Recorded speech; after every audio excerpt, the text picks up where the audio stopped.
Love gospel వీక్షకులందరికీ సర్వశుభాలు తెలియజేస్తూ ఉన్నాం. లూనార్ ఎక్లిప్స్ గురించి వీడియో చేసినప్పుడు కింద చాలామంది కామెంట్ చేసింది ఏంటంటే, ఇస్రో శాస్త్రవేత్తలతో సహితం రాకెట్ లాంచింగ్స్ చేసేటప్పుడు జిఎస్ఎల్వి కానీ పిఎస్ఎల్వి కానీ ఇస్రో వాళ్ళు కూడా ప్రతి రాకెట్ లాంచింగ్కి కూడా ముహూర్తాలు చూస్తారు కదా, వారు కూడా ఈ పంచాంగం చూసే పడతారు కదా అనేటువంటి అభిప్రాయం చాలామందిలో ఉండిపోయింది. ఇది నిజంగా ఒక పచ్చి అబద్ధం. కానీ ఎవ్వరు ఎన్ని చెప్పినా అదే నిజం, వారు పాటిస్తారు అనేటువంటి ఒక భ్రమను, ఒక మాయను కల్పించేశారు. నిజంగా భారతీయ అంతరిక్ష పరిశోధనల్లో, ఇస్రో పరిశోధనల్లో, రాకెట్ లాంచింగ్స్లో, అలాగే శాటిలైట్ పనుల్లో కూడా ముహూర్తాలు అనేవి పాటించబడుతున్నాయని బ్లండర్గా ప్రతి ఒక్కరూ గుడ్డిగా నమ్ముతున్నారు. అది పచ్చి అబద్ధం, అది ఎంత మాత్రమూ నిజం కాదు. ఇది సంస్కృతి సంప్రదాయాల గురించో, మతాల గురించో, దేవుళ్ళ గురించో ఉద్దేశించింది కాదు, కానీ సైంటిఫికల్గా వాస్తవికతను తెలియచేయడానికి మాత్రమే. విజ్ఞానపరమైనటువంటి జ్ఞానం ఎప్పుడూ కూడా మూఢనమ్మకాలను వ్యతిరేకిస్తుంది, వాటికి ఎప్పుడూ కూడా అపోజ్ చేస్తూనే ఉంటుంది.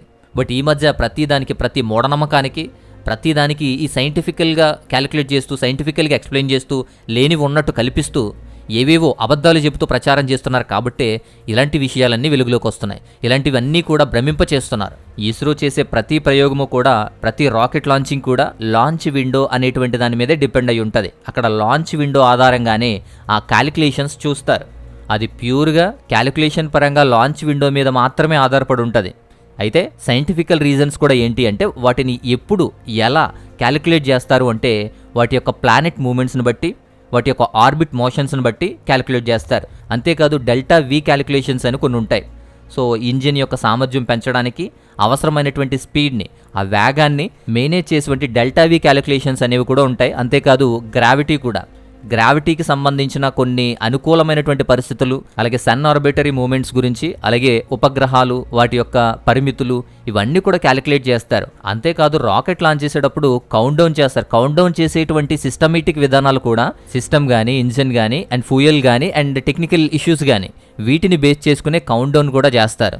సో ఇలా ప్రతిదానికి పిఎస్ఎల్వి అయినా, జిఎస్ఎల్వి అయినా, ఇలాంటి ప్రతి లాంచింగ్కి కూడా లాంచ్ విండో అనేటువంటి సిస్టమేటిక్ కాలమానాన్ని, ఆ సిస్టమేటిక్ టైమింగ్స్నే ఫాలో అవుతారు తప్ప వీరు నమ్మేటువంటి, అనుకునేటువంటి, భ్రమింపజేసేటువంటి ముహూర్తాల మీద, ఆ పంచాంగం మీద కాదు.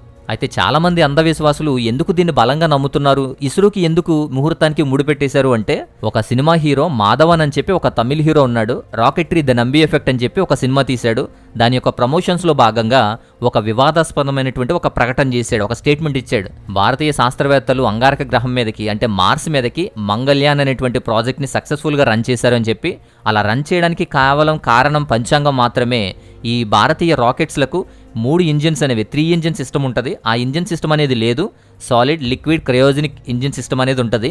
ఆ ఇంజిన్ సిస్టమ్ వాడకుండా కేవలం పంచాంగం మాత్రమే వాడారు అని చెప్పి ఒక స్టేట్మెంట్ ఇచ్చాడు ఈ సినిమా ప్రమోషన్లో భాగంగా.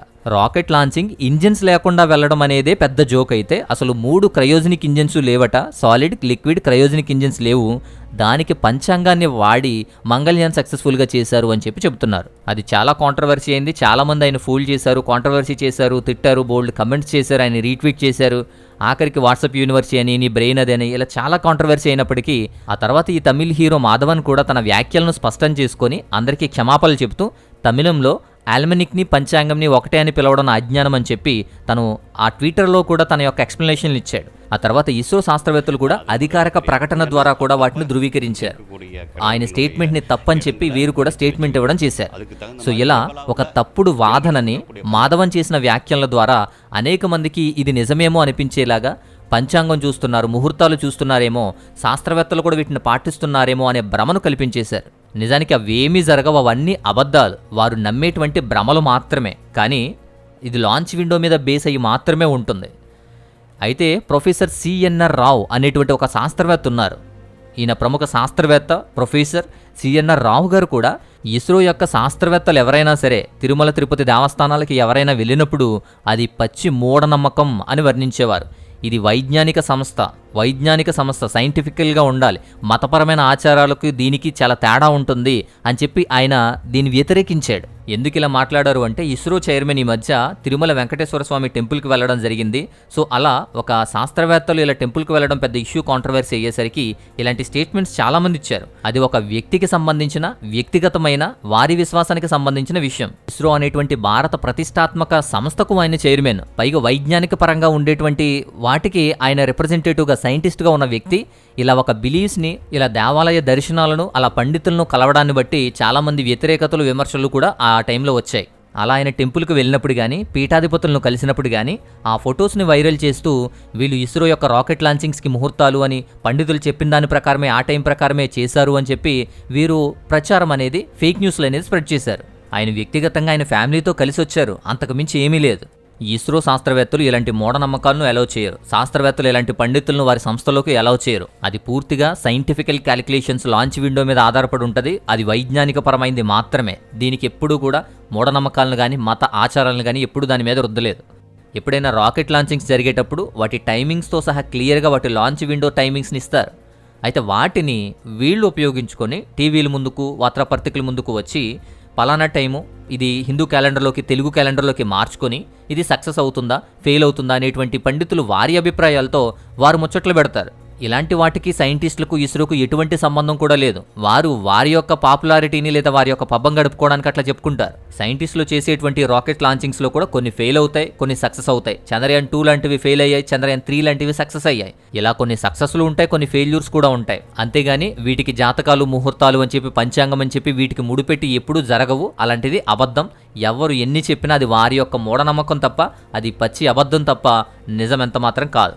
చంద్రయాన్ 3 మిషన్ ఉంది 2023 జూలై 14న మధ్యాహ్నం 2:35 అలా లాంచ్ చేసినప్పుడు అది పెద్ద సక్సెస్నే ఇచ్చింది. వారు కూడా టైమింగ్స్ని ఈ హిందూ క్యాలెండర్ ప్రకారం, తెలుగు క్యాలెండర్ ప్రకారం ఇవ్వాల. జూలై 14, 2023 మధ్యాహ్నం 2:35 అని చెప్పారే తప్ప వృశ్చిక లగ్నం, ఉత్తర భద్రాపదం నక్షత్రం ఇట్లాంటివి చెప్పలా. అలాగే చంద్రయాన్ 2 మొదటి ప్రయత్నం 2019 జూలై 15 తెల్లవారుజామున 2:51 వారు ప్లాన్ చేస్తే టెక్నికల్ ఇష్యూస్ వలన దాన్ని పోస్ట్ పోన్ చేశారు. తర్వాత జూలై 22, 2019 మధ్యాహ్నం 2:43 దాన్ని లాంచ్ చేశారు. ఇలా టెక్నికల్ ప్రాబ్లమ్స్ వచ్చినప్పుడు కూడా దాన్ని పోస్ట్ పోన్ చేస్తారు. మరలా ఈ ఆర్బిటరీ మూమెంట్స్ని బట్టి సెట్ చేసి మరలా లాంచ్ చేస్తారు. అంతే తప్ప జ్యోతిష్య కారకాల మీద, ముహూర్తాల మీద కాదు. ఇంకొక పెద్ద mission Aditya mission, Aditya L1 mission 2023 September 2 ఉదయం 11:50 సో ఇలా వారి క్యాలిక్యులేషన్స్ లాంచ్ విండో బేస్ చేసుకుని ఇస్తారు తప్ప ఈ ముహూర్తాలను బేస్ చేసుకుని కాదు. రాహుకాలం కానీ, పాటించే పద్ధతులు కానీ, ఇలాంటి సాంస్కృతిక సాంప్రదాయాలు, మూఢనమ్మకాలు కూడా అవి వ్యక్తిగత సాంప్రదాయాలకు సంబంధించినవే తప్ప లాంచ్ విండోకి సంబంధం లేవు. లాంచ్ విండో నిర్ణయాల్లో ఇవి ఎటువంటి ఎఫెక్టు చూపవు.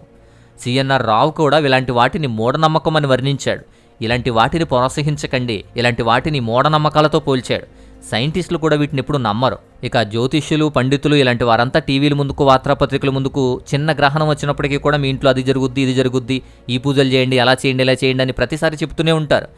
అవి సైంటిస్టులు ఎప్పుడు కూడా వాటిని ఖండిస్తూనే ఉంటారు. సో వైజ్ఞానిక పరమైన సైంటిఫికల్ ఎవిడెన్సెస్కి వీటికి మూఢనమ్మకాలకి కూడా చాలా వ్యత్యాసం ఉంది. అవి ఇవి ఒకటి కాదు.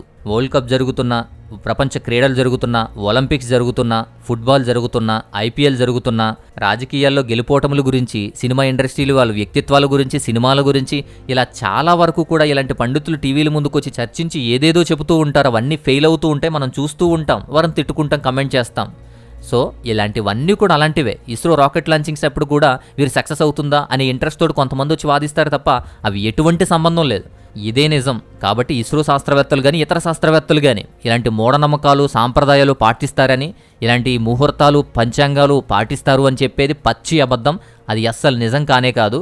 అది వారి భ్రమ, వారి నమ్మకం, వారు ఊహించుకుని, కల్పించుకుని ఫేక్ న్యూస్ని స్ప్రెడ్ చేసిన విషయం మాత్రమే. ఎంత మాత్రం నిజం కాదు. విజ్ఞానపరంగా చూసేది ఎప్పుడు కూడా విజ్ఞానపరంగానే ఉంటుంది. కాబట్టి లాంచ్ టైమింగ్స్ని పూర్తిగా సైంటిఫికల్ క్యాలిక్యులేషన్స్ని బట్టి, వాటి యొక్క ఆర్బిటరీ మూమెంట్స్ని బట్టి, వాటి యొక్క గ్రావిటల్ ఎఫెక్ట్స్ని బట్టి, ఆ మిషన్ యొక్క అవసరాలను బట్టి వారి క్యాలిక్యులేషన్స్ ఉంటాయి తప్ప, అది కూడా ఈ గ్రిగోరియన్ ఇంగ్లీష్ క్యాలెండర్లోనే ఇస్తారు తప్ప వారిని యూజ్ చేసుకుని, వాటి టైమింగ్స్ని యూజ్ చేసుకుని ఎవరు ఏదో చెబుతుంటే మాత్రం అది అబద్ధం. ఇది నిజం కాదు, అబద్ధం అని ఎవరు చెప్పినా, ఎన్నిసార్లు చెప్పినా, ఆఖరికి ఇస్రోయే అధికార స్టేట్మెంట్ ఇచ్చినప్పటికీ కూడా చాలా మంది నమ్మరు. అలాంటి బలమైన అంధకారం చుట్టేసిన అజ్ఞానంలో వారు ఉండిపోయారు. సో విషయం అయితే ఇది. ఈ వీడియో ద్వారా మీకు ఈ విషయం అంతా చాలా క్లియర్గా అర్థమైందని అనుకుంటున్నాను.